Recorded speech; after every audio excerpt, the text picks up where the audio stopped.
I want to show you a time lapse today of painting a portrait of Daniel praying. This is a 30 by 40 acrylic on canvas that I did for a client over in Singapore who wanted a painting of Daniel praying to remind him to pray more often.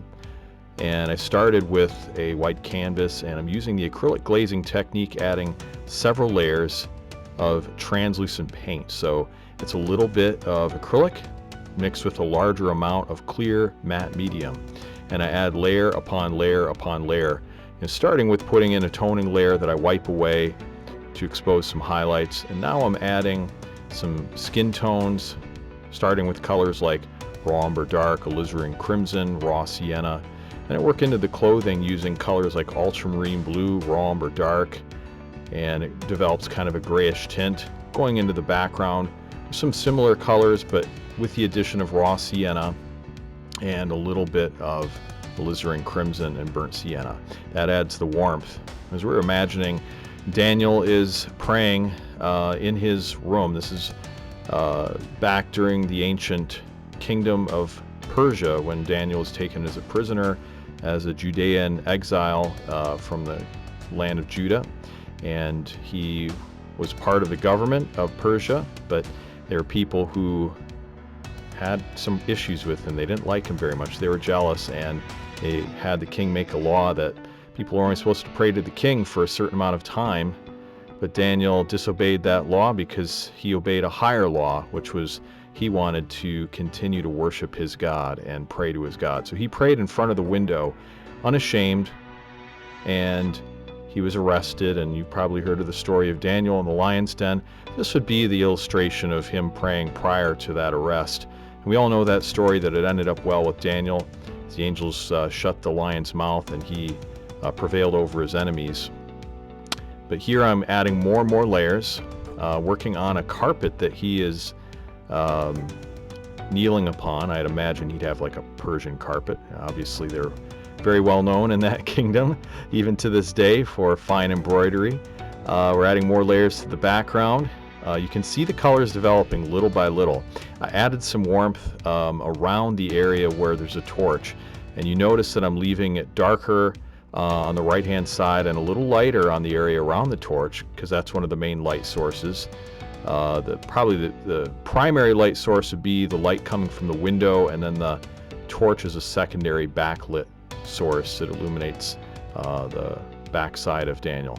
Now we're going into some detail work on his face, trying to get that expression of somebody who's praying intensely to God. I just want to say thank you so much for watching this video, and to say thank you, I'd like to give you a free gift. Do you struggle with muddy skin tones in your acrylic portraits?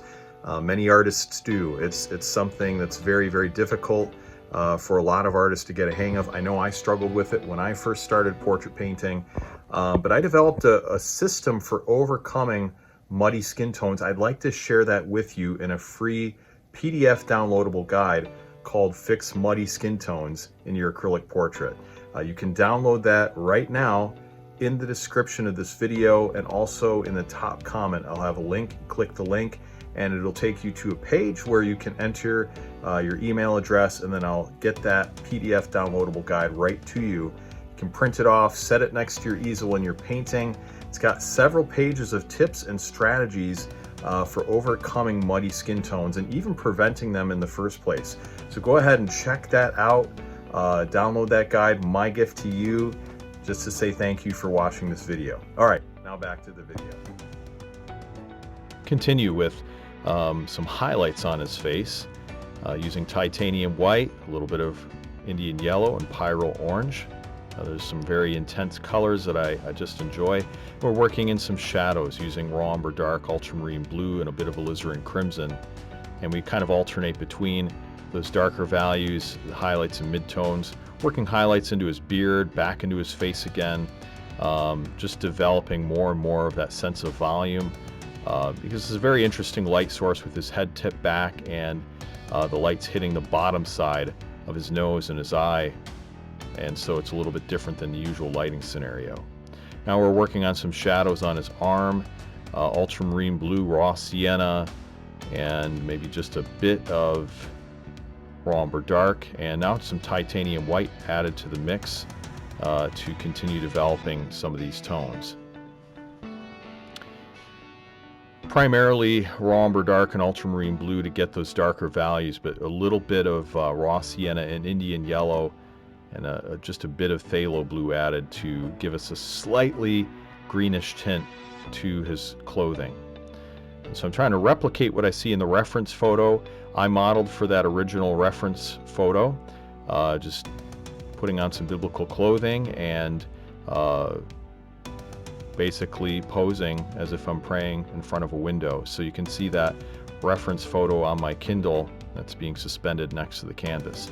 Now we're working on the hands. The hands are very important. They convey a lot of emotion when somebody's praying, so I'm working on the highlights, just developing that, and then alternating between some of the shadows and midtones on the exterior, the palm side of his hand, and then working in some shadows, and you can see the difference between the cool tones on his wrists and the warmer tones on the palm of the hand, and that's intentional. There are more blood vessels in the palm of the hand, so we want to differentiate between those tones. Now we're adding some highlights to his face and just continuing to work all of that in little by little. This glazing technique is wonderful for creating a smooth sense of shading with acrylic that's usually very challenging for many artists to achieve. Try to get acrylics to look as much as possible like oils, only we don't have to contend with the drying time, which some people prefer, but I don't. But you don't have to also contend with the fumes and smearing and all that kind of stuff. So I love acrylic for that reason. And the glazing technique, using that little bit of paint, large amount of clear acrylic matte medium, makes a big difference. And we just put on layer after layer. We do go over with some opaque detail work though, and that's what I'm doing right now on the lamp, adding titanium white with a bit of Indian yellow. Then I work in the curtain behind Daniel. That's primarily ultramarine blue and raw umber dark, putting in some details on the bottom of the curtain, and then some work on the underside of his feet and his legs, just getting those darker values, trying to get all the values to work together as a whole. And that's what we call a value key.